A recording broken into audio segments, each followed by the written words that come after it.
Sorry, Claire, we were doing roll call. City of New Albany, how about this? Okay. City of Shively.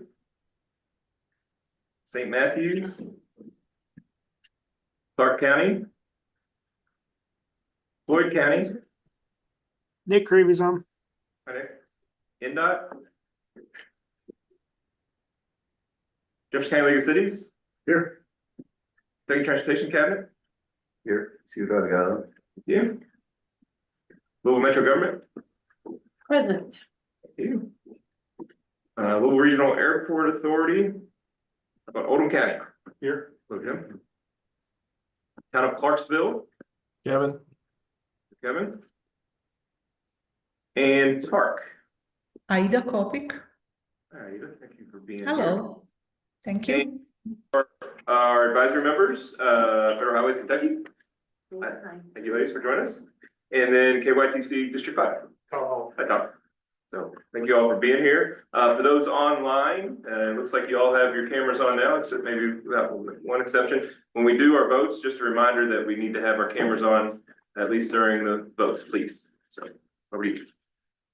All right, we do have a forum then. Item number 2, the August 2024 TPC meeting minutes, motion approved.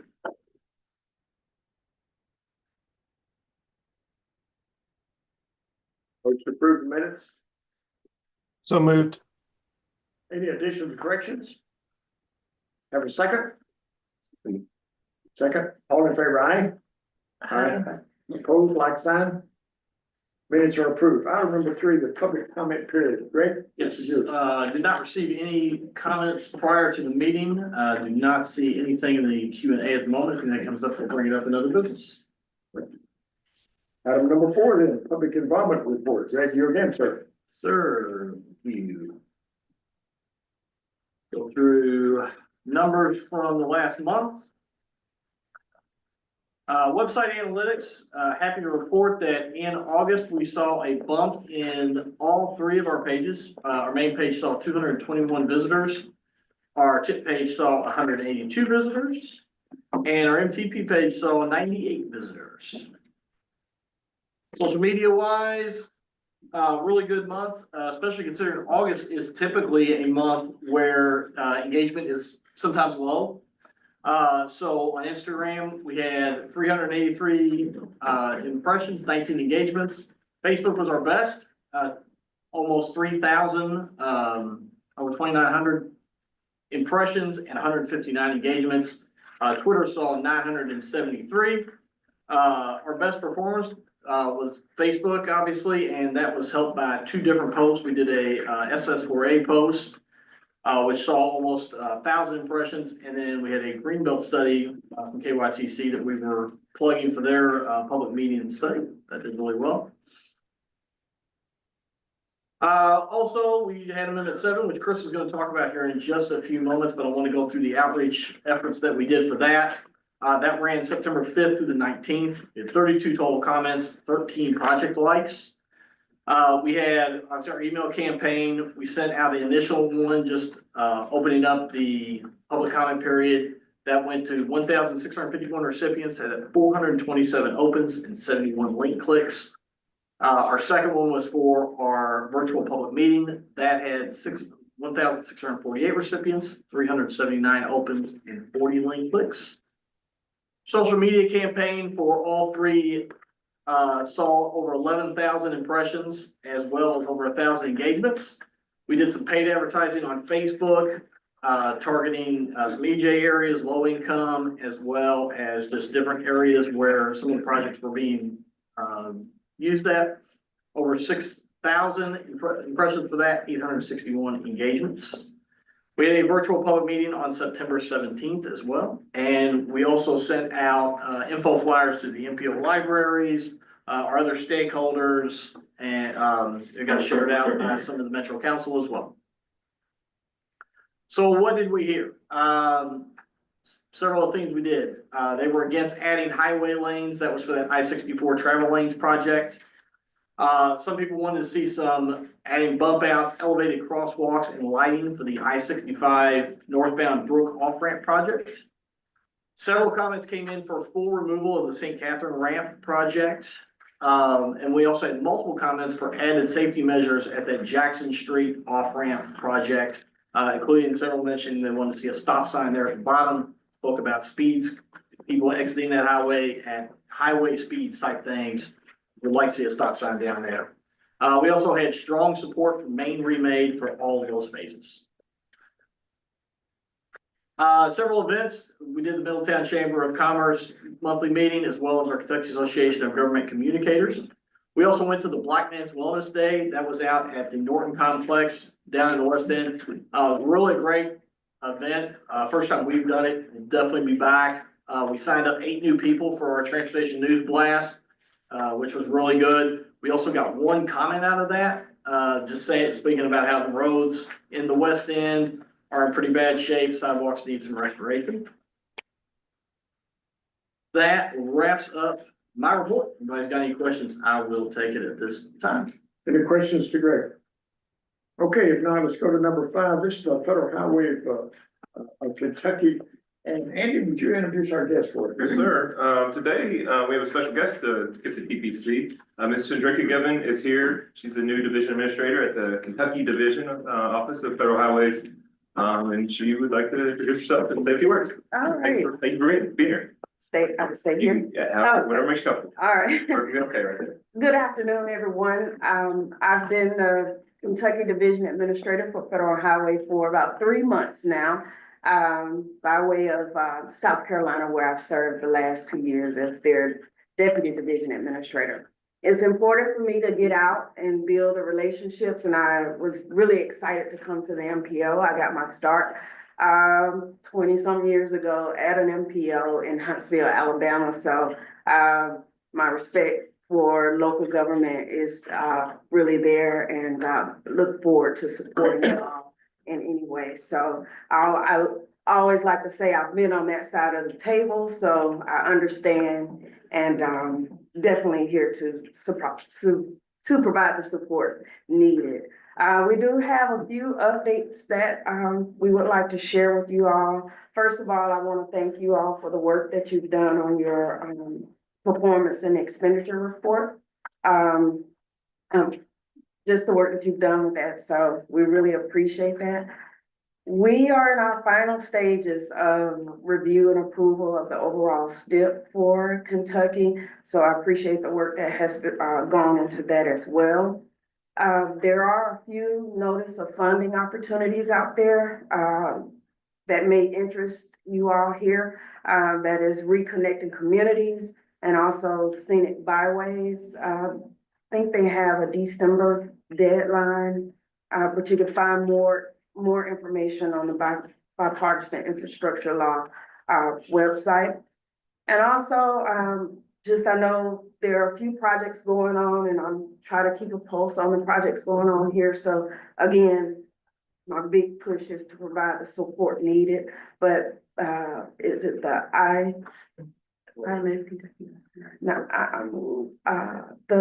improvement, 9th Street improvement? I have a lot of notes on here. I apologize. So we are in the final stages of the risk-based plan. So we probably will have more information to you on that pretty soon. But those are our updates.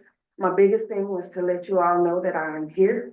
Again, I can't express enough the support that we would like to provide you all. So if you do have any questions for me or our planners, just please know that we're here. So thank you. Any questions, Mr.? Thank you so much for coming. Thank you for being here. How do we All right. find you? Huh? How do we find you? How do we connect with you? Oh, good. I am in Frankfurt, and I actually live in Frankfurt and like it. I do. It's a small town. So, my email address, and I'll make sure everyone has my contact information. Can you make sure to disperse it out to? Sure will. Absolutely. Tanya, if you send that to me, I can send it out to the rest of the community. Any other questions? All right, thank you. Item number 7, this is amendment number 7, number 6, the Kentucky Grant Program 2024. Welcome.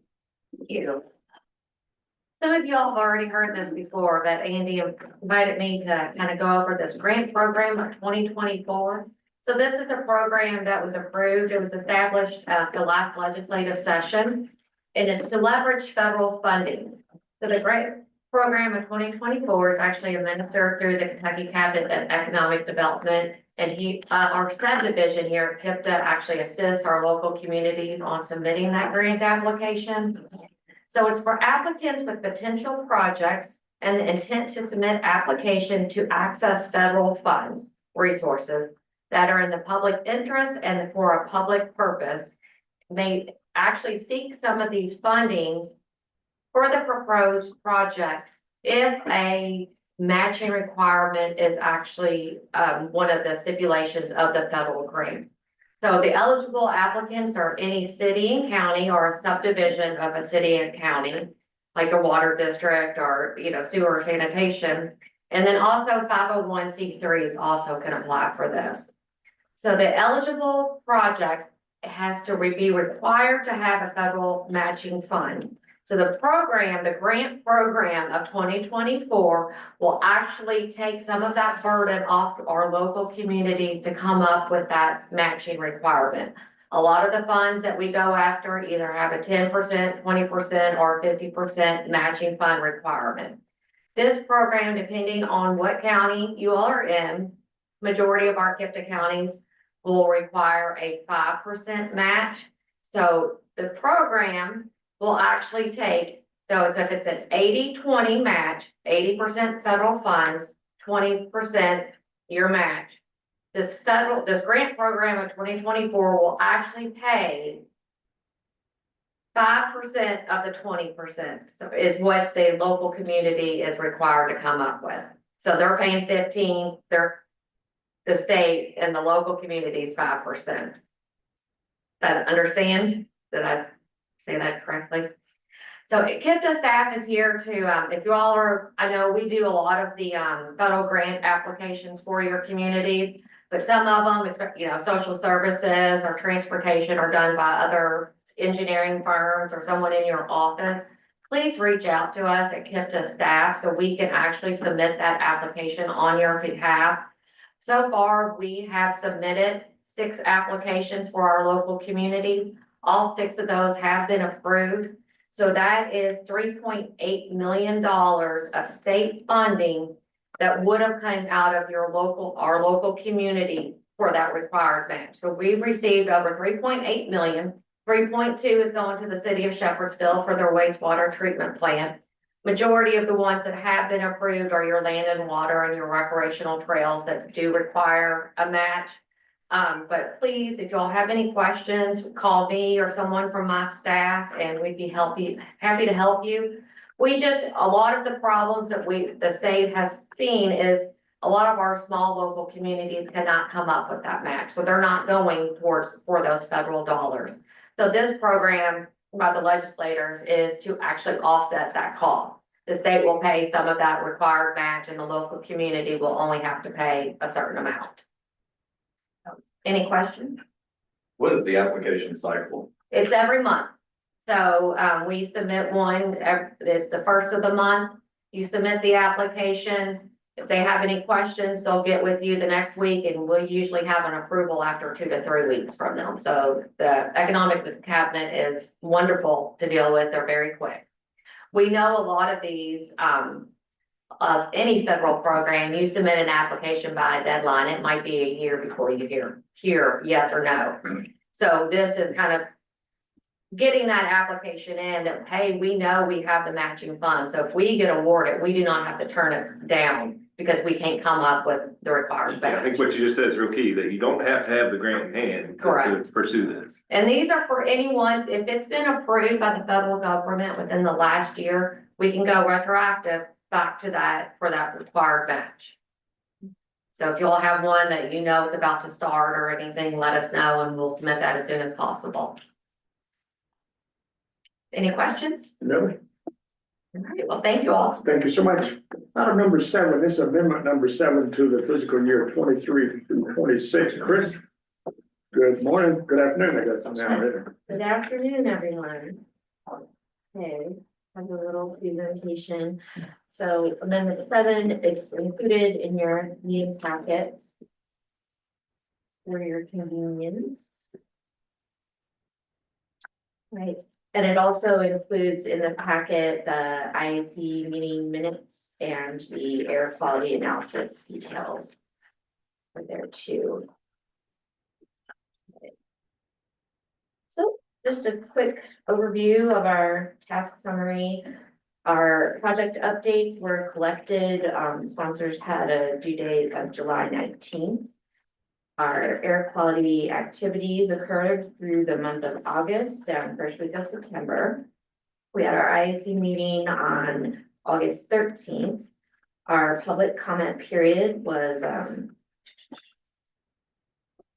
it ended on September 19th. I think it started on September 4th or 5th.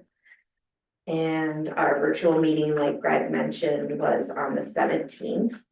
So today I'm going to be asking for TPC approval. And I also want to note that this one is a full amendment and it will require the federal air quality conformity approval after this. So the first 3 projects that I'm going to go over are all the Indiana projects. Parksville's got one, the Stanford Ave streetscape improvements. That one we're updating the description and project limits. So now it's going to be from South Clark Boulevard to I-65 and not all the way out to Acres Avenue. And then I have 2 NDOT projects. We've got the US 150 at Old Benson's Road. That one is a relatively smaller intersection improvement project. They're increasing the fiscal year 25 construction by 2.5 million. And then the I-64 added travel lanes, that's a bigger project. That one is getting a $48 million increase and updates to the TIP funding. These next 6 projects are all KYTC projects, they're ramp projects around the I-65 corridor. So what we're doing with these projects, they're going to remain in the MTP, but we're moving them from the TIP right now until the funding is secure. And we are introducing the main remade project to the TIP and MTP. This one is KYTC sponsored. And so the way it's going to be structured, we'll have a parent project in the MTP and then 4 child projects in the TIP with the different elements of the phases. So the overall project includes the conversion of Main Street to a 2-way between 22nd and 10th, 2nd and Wenzel, and depending on traffic analysis, possibly 2nd and 10th. There's also an addition of bike facilities, intersection safety improvements, and street resurfacing included in the project. So related to Main Remade, Louisville Metro has a project that is currently in the MTP that we're taking out of the MTP because all elements of it are covered either by this or other HIPAA IDs. So we just didn't want to have duplicate work.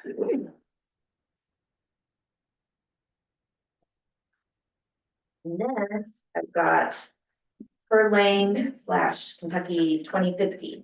So we're cleaning up some of the overlapping data that we have there as well. We had a duplicate project with KYTC's 2050 and Louisville Metro's Her Lane improvements. The Her Lane improvements from the Metro sponsor, we're going to remove that one from the MTP. It's not in the TIP. And we're keeping the Kentucky 2050 projects, and we're also kind of restructuring it. There's going to be a parent project, and that one will be in the MTP only, and it spanned from Her Lane to span along Her Lane from Westport Road to Brownsboro Road. Total project cost is 5.28 million. And then KIPTA ID 3069 will be a child project of it and span from Westmar Terrace to Bedford Lane. And so this is kind of similar to the last grouping of projects. It's kind of taking out the duplicate project. And that is everything. Does anyone have any questions? Any questions? Action is required to approve this, changes to amendment number 7. Yes.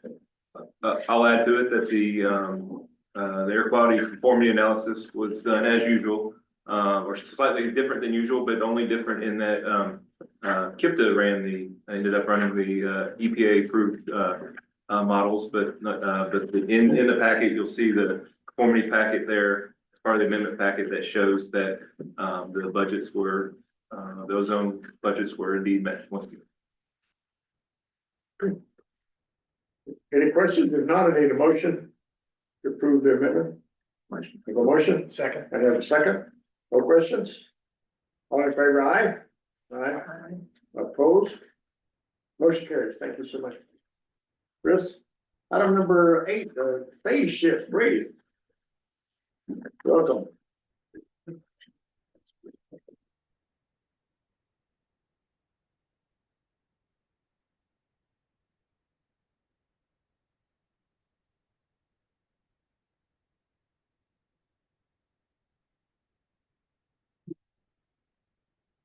We're going to talk about some phase shift exception requests, as well as some initial design phases that are looking to be moved from the tip for this agenda item.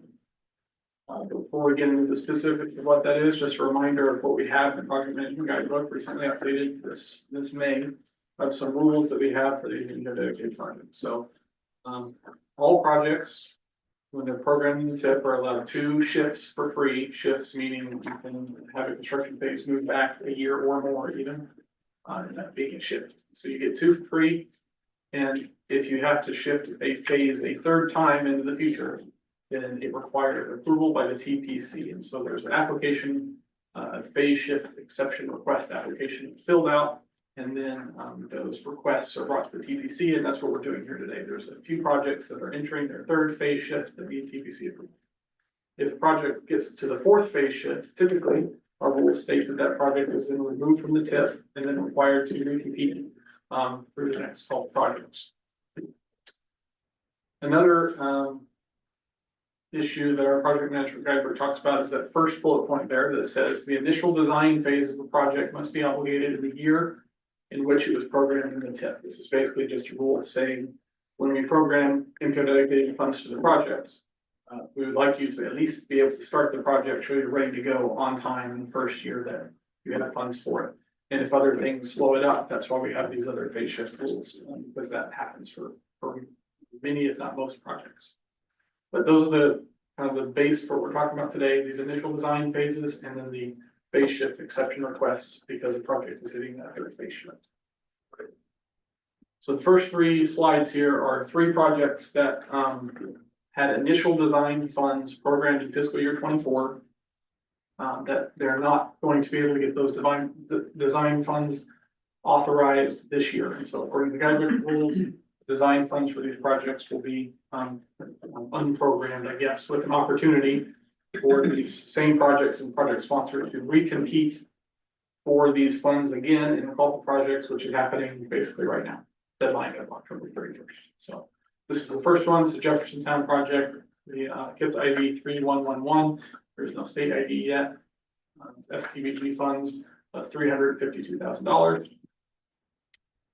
That's the first one. Second project is a little metro project. It's the KIPT ID 1353. 2024 design funds. Once again, STBG funds used there of $177,750. And then the third project that is having the same issue is the downtown Louisville traffic signal upgrades project from Metro, KIPT ID 3127. Once again, STBG funds for this time $312,000. So both of these projects have their design funds removed from the TIP, and they'll have the ability to recompete for those funds for the golf projects. If granted, then that will be taken care of through the normal process. The construction phase for these projects will also probably have to be shifted because the project is a little behind schedule. If the golf projects process deems these 3 projects are not worthy or don't make the cut, I guess, for the available funding through the projects process, then these project sponsors will at that time have to make a commitment to either fund the design phase for these projects locally, with their own funds, or have the remaining construction funds removed from the tip. So that will be a near future step in this process. So those are the three that would be losing design funds, because breaking the project management rules. And then I have 4 phase shift exception requests. These are projects with their third phase shift. First one is from Jefferson Town. Project name, Good Samaritan Bicycle and Pedestrian Trail Connector, good ID 2082. They have a 2024 construction fund, 2024 construction phase of STVG program for $1.4 million. And I have from their phase shift request applications, I have some the justification provided from each of these sponsors as to why this third shift is necessary. This project has had design approval in the past and is moving towards authorization many years ago for the construction phase. The pandemic happened and slowed that process down. And so Jefferson Town is moving forward aggressively for this project. District 5 is requiring a new design review for the construction plan and all associated documents, given a lapse of time prior to requesting the funding authorization. So basically having to redo a lot of the design because of the time space between the previous authorized funding. City is working with District 5 now and gaining these updates and will not be able to get authorized in fiscal year 24. Therefore, the city is requesting an exemption of the phase shift rule. That's from Jefferson Town. It's the first request. Second request is a little metro project, McNeely Lake Park segment from the Louisville Loop Shared Use Path. Get to ID 2539. This is also a construction phase. These are T8 funds program currently for 2024, which is $2 million for that project right now, programmed. And this is the kind of justification for this one as well. So the original project order was planned to follow the KYTC dam, but KYTC removed this alignment option after design had started. Design then had to be redone to accommodate the alignment shift. In June 2023, Louisville Metro was notified the need for a full biological assessment due to the presence of blade crest. Blade crest can only be evaluated in spring, February to March, so the project was delayed to this kind of. So additionally, there's an MSD sewer project in the area which limited access for construction. So MSD sewer project and the blade crest environmental evaluation is the justification for needing some more time to get through to this construction phase for the lake. Third request here is from the University of Louisville, their 2nd Street, 3rd Street, Museum Drive intersection in Brandeis Avenue pedestrian improvements project. Gives ID 2982. They have funding in fiscal year 24 for utilities and construction of the amounts that you can see there in the last bullet points. And they are requesting an exception request for their third phase shift for both of these phases. Due to the environmental process taking longer than expected and the need to construct the 3rd Street portion during the summer months because of closure, we would anticipate construction to occur during the summer of 2026. The time frame to meet the closure window would be tight, given that we are now on our 3rd phase shift, and so they want to go to 26 instead of 25. This is what they're saying. So 2 years shifting for this to give them time to finish it. And one more here. So those are the 3 normal phase shift exception requests. These are reaching their 3rd phase shift for those projects. This one is a special exception request, I guess you could say. So this is another University of Louisville project. It's pedestrian improvements for ADA curb cuts and ramps. Get to ID 2585. They have a 2024 construction phase that uses STVG funds for $534,000, you can see there. This project would actually, if granted, this would actually be their 4th phase shift. So under the guidebook rules that I just read out a few moments ago, this would automatically trigger these funds to be removed from the tip. And so that would be the hard and fast rules according to the guidebook. However, this project, as you noted, is a construction phase, and after having some conversations with the University of Louisville and with KYTC District 5 as well, supporting the University of Louisville's request here, they believe that that they are like really close to getting to a construction lighting, just a couple months away. And we have the guidebook rules to get projects completed. We want these projects to reach construction lighting and to be finished. That's the whole point of all of this. And so it's KIPTA staff recommendation that we provide a special exception of a 5-month extension for this project. To be able to get them to the finish line for their construction phase. And they believe that they can have this done by, I think, December was the most recent estimate that I heard from the University of Louisville. So that would be the request for this one. A couple of notes on that special exception request is, it's not precedent setting necessarily. If another project next year gets to their 4th phase shift and we're facing the same thing of it's getting ready to get kicked out for the tip, can be highly dependent on where that project is at. Is it a construction phase really ready to be done? Is it gonna be done within a couple months, or is it gonna be done within a year? They're like, the rule is that the funds are removed from the tip, and so this is an exception to that rule. So it's not necessarily precedent setting, and it may be different for a different project at a different time. But for this project, we would request to grant a 5-month special exception. Another note, last note for this one. Once that 5 months is hit, part of this staff recommendation for agreement is an automatic removal from the tip if it's not authorized by 5 months. So we won't be back here in 5 months asking for another exception request. This is the last gas, I guess, for this project, if deemed worthy by this body. And this is just a note for all phase shifts. We're doing a lot of phase shifts right now for amendments and adding mods and things as we're getting to the new fiscal year in Kentucky. If you haven't submitted an expedited project application for your existing MPO dedicated project, there's a couple from KYTC, there's a couple from Middletown. I think that we still need to go ahead and get those expedited project applications into KIPTA so that we can get you processed through the next admin mod or amendment as appropriate.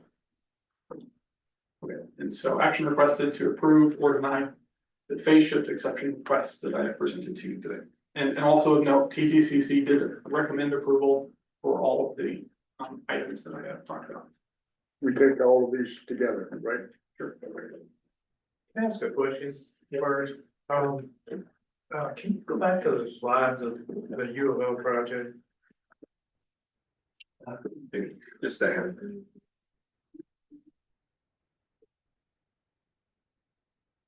Which one?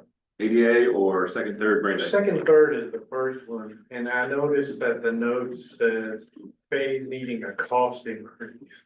It doesn't say phase needing phase shift like the projects above in all of this. See how Mike just pull it down, says cost increase. Yes. So years from now, I'll be like, wait, it didn't need a cost increase, it needed a phase. So, I just wanted to make a note that probably should say phase cost increase. Yes. And the other university of the project is similar. But that's Yes. just a tiny thing that, No, that is important to clarify. What I probably did is I probably copied and pasted that list from the cost increase requests from last month, and I just didn't change the cost increase. So that should say, just the phases that we're talking about. So no cost increase associated with those. Thank you. The motion would be as amended here then, perfect. Okay. Turn the motion to approve these phase shifts as amended. So Second. Motion second. Any other questions? Not all in favor, aye? Aye. Opposed, like sign? Rated, motion is approved. Item number 9 is a fiscal year 2025. Hey, Brady, you still up with it? Go for it. Yeah. Okay, so now we're gonna talk about our Indiana side here for some MPO dedicated programming adjustments. As stated before, there's some funding available in fiscal year 25 on our Indiana side. We are not programming the remaining 2025 funds via this call for projects that's happening right now because there's not time to do it. By the time we get through the call for projects and have all that approved, there won't be enough time in fiscal year 25 for Indiana to get those funds authorized to projects. So we're doing that right now, essentially just for fiscal year 25. So this is a recommendation for what to do with our unprogrammed funds in fiscal 25, as well as some other adjacent adjustments to these Indiana proposals. So if the staff held a quarterly meeting in Indiana on August 30th to discuss this and to do our normal review of all our good projects on that side of the river. There are 878,902 federal funds available for programming in fiscal year 25. And we received 4 cost increase requests that were submitted to KIPTA staff. And the proposals that you see that I'll show you here are the results of receiving those cost increase requests, having a discussion at the table at this Indiana quarterly meeting, and coming up with a recommendation to then give to the TTCC, which the TTCC did approve a couple weeks ago, recommend for approval for TPC today. Okay, so we received, this will involve 4 project sponsors: City of New Albany, Clark County, Floyd County, and Clarksville all have parts in this process. So we're going to start with New Albany here. Mount Table Road project. The proposal is to add $367,272 of SDBG funds to their construction phase in fiscal year 25. Their current estimate for construction, total cost of construction, local and federal, is between like $7.6 to $7.9 million. They currently only have programmed like $3.6-ish million before these funding changes here that are proposed. So they have a heavy need for receiving some money if possible for their construction phase. So we're requesting giving that $367,000. We're also requesting, this is per Albany's request, to take 2 other existing projects that have PE phases in fiscal year 25, the Graybrook Lane Extension Project you see in bullet point 2, and the intersection of Screen Street and Beharrell in bullet point 3. So those projects have PE in 25. We're proposing to move the PE and all the other phases associated with the project back 1 fiscal year each. What that does is open up some additional money in this fiscal year to be able to put towards Mount Table Road. So with those changes and the proposed addition of the unprogrammed funding, the new projected federal split of the construction phase for Mount Table Road would be the $4.6 million number you see in the subsection of bullet point 1 there. So those are the changes proposed for New Albany.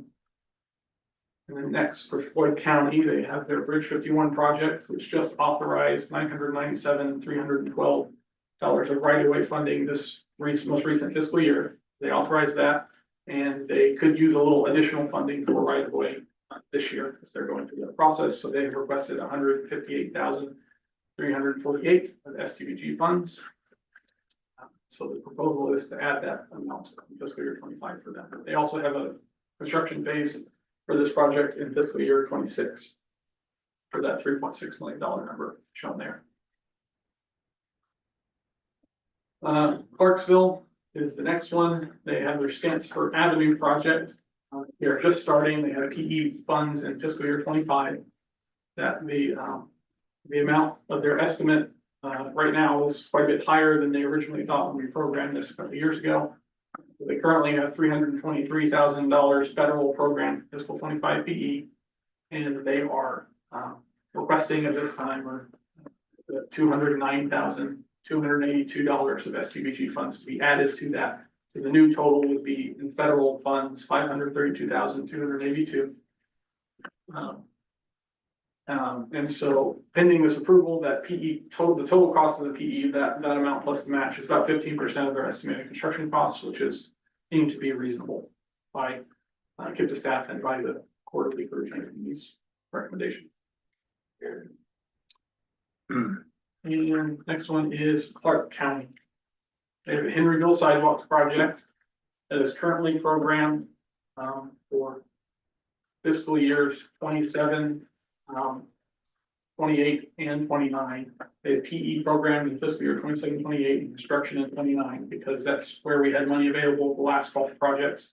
But they're ready to move forward with the project if there's funds available. So they would like to request 144,000 of protect dollars. To be able to move forward with PE, higher cost estimate than originally had program for them. For PE for this project. And then we're gonna keep construction funds in fiscal year 29 for now. With the possibility of that changing in the future. I think they're also searching for state HSIP funds to fund construction possibly as well. So they're trying to move forward with the project and we have some funds available. So we recommend adding that 144,000 for the Emeryville sidewalks project. Associated with that, the $25,000 we have programmed for PE in 27, 28 would be removed, obviously, because we're moving it up to this year.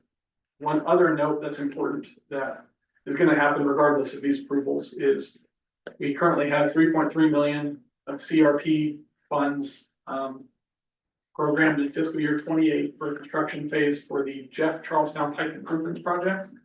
Clark County has decided to fund that project entirely locally this year so that they can do it, so we can get it done.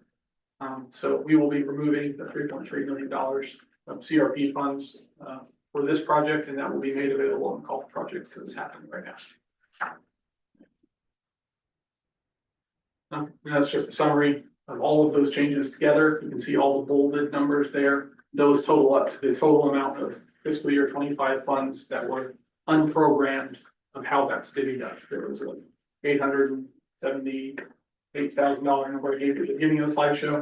All of those numbers add up to that number available, plus some of the other adjacent adjustments that I described. Any questions about any of this? The questions are not, we need a motion to approve the MPO funding adjustments, I suppose, for 809,000. And change.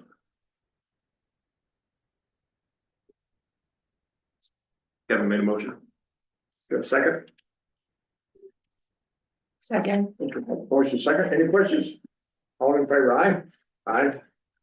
Opposed? Motion carries. Thank you, Brady. You're up one more time, please.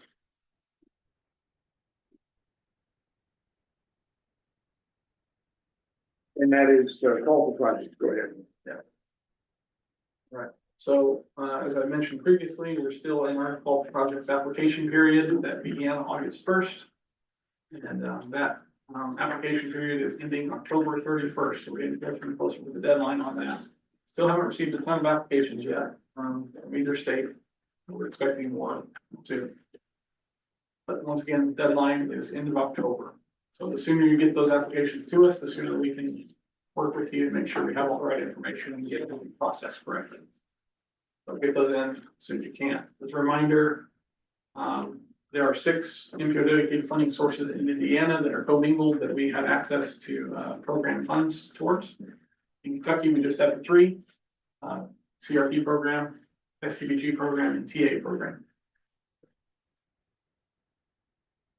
One note is those Indiana funding availability changes based on what we just approved in the last agenda item. So as you can see in fiscal year 25, there's 0 available because we just programmed it to projects this year. And then there will be the numbers that you see there available for the following years.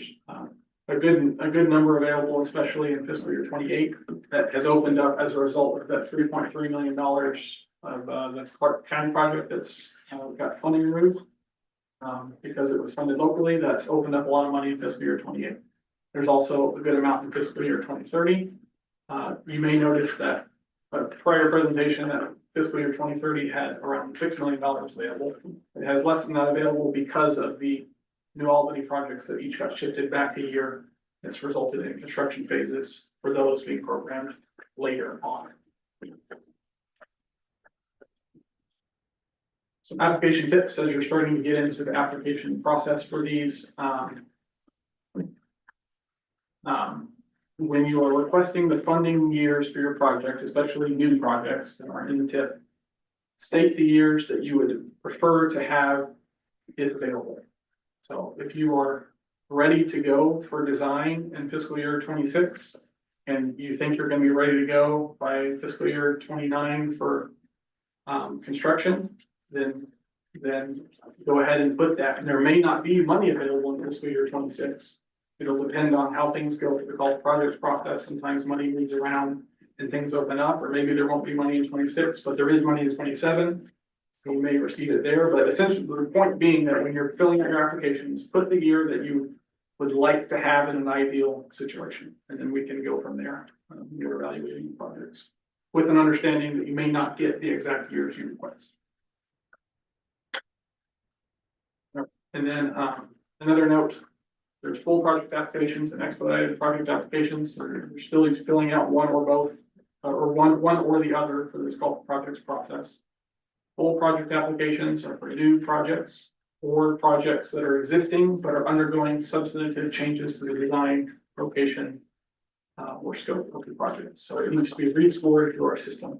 Part of that rescoring process is that there's a mapping portion that relates to all of our GIS background data that does some analysis that will provide that score. So if you're doing a full project application, make sure you're providing as accurate a map as you can of your proposed project. If you're doing an expedited project application, which is basically just you're requesting a funding change for an existing project, is essentially when you would use that one. There is a mapping question in the expedited project application, but unlike the full one, it's not important because it's required by the software, it has to be there. So if you're doing the full one, mapping very important, expedited, not important. And that's all in the instructions, but just as a reminder. Most recent TTCC, we requested approval to fill out a working group for the golf projects to go over all of these submissions, provide a recommendation in early 2025 for programming funding. And so just a reminder of how these work. The golf projects working group consists of representatives from the following agencies. So we'll have a representative from NDOT, KYTC, KIPTA, Louisville Metro, and Park. Those five will always hopefully be a part of the working group. We have an automatic spot. And then there are two rotating TTCC member agencies from Indiana and two from Kentucky. So we have since 2 weeks ago, based on whose turn it is in that rotating list, we have extended offers to Park County and to City of New Albany in Indiana, who have accepted an invitation to be part of this working group. Also extended offers in Kentucky to Bullitt County and City of St. Matthews. Bullitt County has accepted, still waiting to hear back from City of St. Matthews. If they accept, those will be the 4 rotating members for this working group. If they choose, if they deny the invitation, which is totally okay, then a new invitation would be sent out to the next member of that rotating list in Kentucky.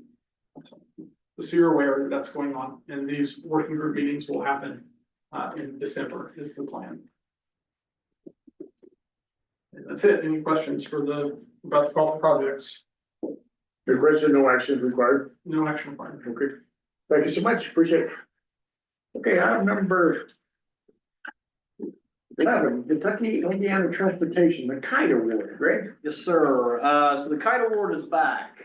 Kentucky Indiana Transportation Excellence Award is an annual award that we give out for the transportation project that soars above the rest. So we are currently taking nominations for that. The only thing is that it has to be within the last calendar year, and it has to be either complete or really near completion. That's kind of the idea. We like the projects to be that way. We have nominations on our website, kipta.org/transportation. It's right there at the top. We are taking them until October 25th. It's the Friday after PPC. That will then we'll go through with staff and vote, and the winner will be announced at the November TPC meeting. Okay, any question? Could you list that, right? Exactly. Okay, item number 12, administrative modification. Chris, you up again? It's back. Okay. So this one is not in the meeting packet, but in a moment, there'll be a QR code that you all can, actually the QR code is in the packet in my memo, but that already now.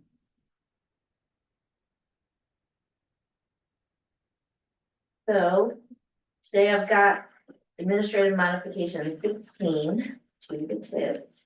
And the changes were submitted a lot of changes were submitted for inclusion in the year 23 to 26 tip. I am gonna present this for information only today. TPC approval is not required for administrative modifications. The full update list is at the QR code. And I want to note that any applications that we got after September 16th will be reviewed for the next administrative modification. I have kind of a large queue already started for that one. So if there's something missing, it's probably going to go to that one. Or I also have ones that are going to be needing to be done in the amendment that we do next. And I've talked to everybody who's got those projects. Our qualifying criteria, I'm not gonna read this full list. I think you guys are all pretty familiar with it, but admin mods are the update mechanism we have that can happen a little bit faster than the amendments, which take 3 or 4 months usually to get fully processed, and these are the smaller updates. Okay, so I'm gonna start out with INDOT's updates. I've got 6 updates. There are 2 bridge deck overlay projects on I-64. Both of them are going to be combining the fiscal year 27 utilities and construction and shifting it up to fiscal year 26. So that's going to happen a little bit sooner. They're just adjacent bridges. One is one direction, one's the other. Then I've got 2 I-64 small structure projects, and those are shifting the construction from fiscal year 25 to 26 and updating the OTP, open to public date.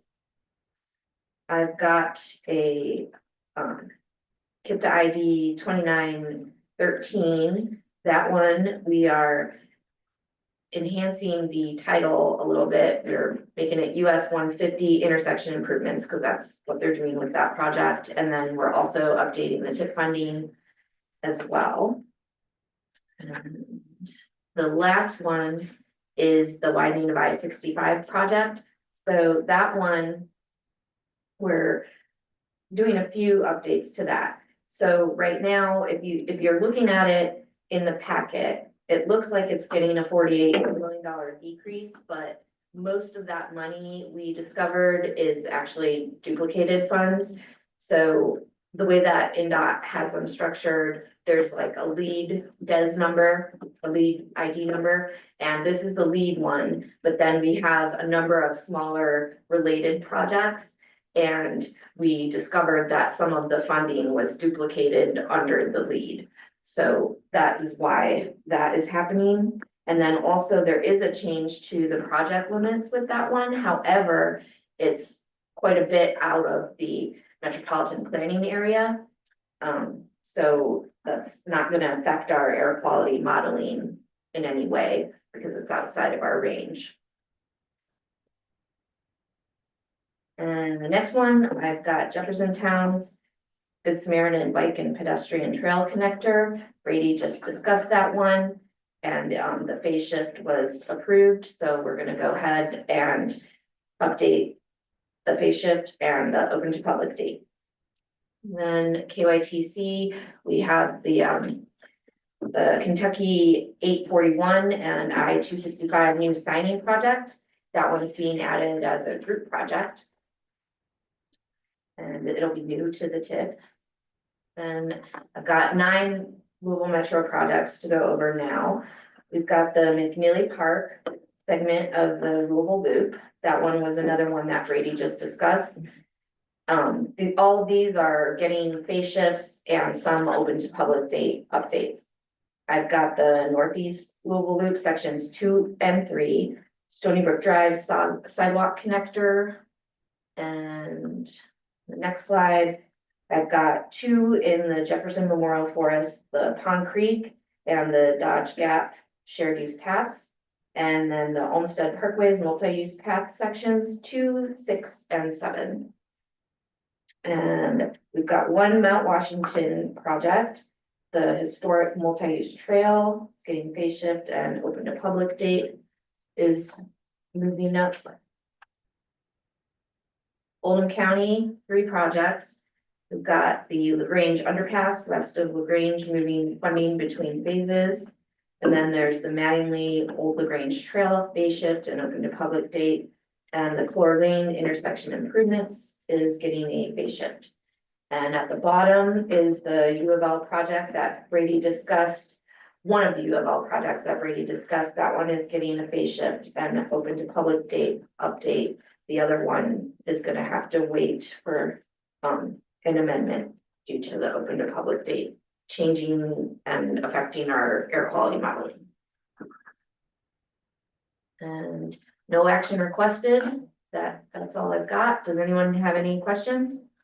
Any questions? Oh, I should say I'm likely to go ahead and send this out for the STIP updates today. Thank you, Chris. Thanks so much. All right. Item number 13 is the November TPC schedule, right? Yes, You're up. just want to remind everyone that due to the Thanksgiving holiday, our annual meeting will take place on November 26th. That's a Tuesday. TPC will be first at 9:30 a.m. That will be at the Otterburn in St. Matthews. It's 310 10 Penn Lanes. Nicole George and Jennifer Kern are going to be our special guest speaker. They're going to be speaking about the Louisville DOT formation that was just recently enacted. So that'll be a good time. Very exciting. Yes, we're looking forward to it. 9:30. 9:30 a.m. Yes, and board will follow at 11, and then there will be a lunch afterwards. So that'll be a good time. Also, October, due to the fact that there is not a board of directors meeting in October, we're gonna have a virtual only TPC meeting that day. Save y'all a little bit of a trip into Kipta. So that'll be same time, 12:30, for Thursday, no difference there, but it will just be virtual only versus the hybrid model that we typically do. So, any questions, anybody feel free to contact me about those upcoming meetings, but you'll get the invites as normal. Anything? Director's report? Just real quick, he's not here today, he's out of the office today. A gentleman named Elijah Beliles is a new KIPTA transportation planner. So at the next meeting, hopefully, y'all get to meet. Look forward to y'all meeting Elijah in person. Other than that, I don't think I have anything else. Just to reiterate, November and the next, through the end of the year, we will have a little bit of oddball meetings. Just to reiterate what Greg just said, virtual only next month, same time, same place, or virtually same place. And then November, Tuesday of Thanksgiving week, 9:30. Stay for lunch at or about noon on that day over at St. Matthew's. That's all I have. All right, any other business come before the board? Hearing none, item number 16, motion to adjourn. So moved. Motion second? Second, all in favor, aye? Thank you so much, appreciate it, good meeting, remember the next one.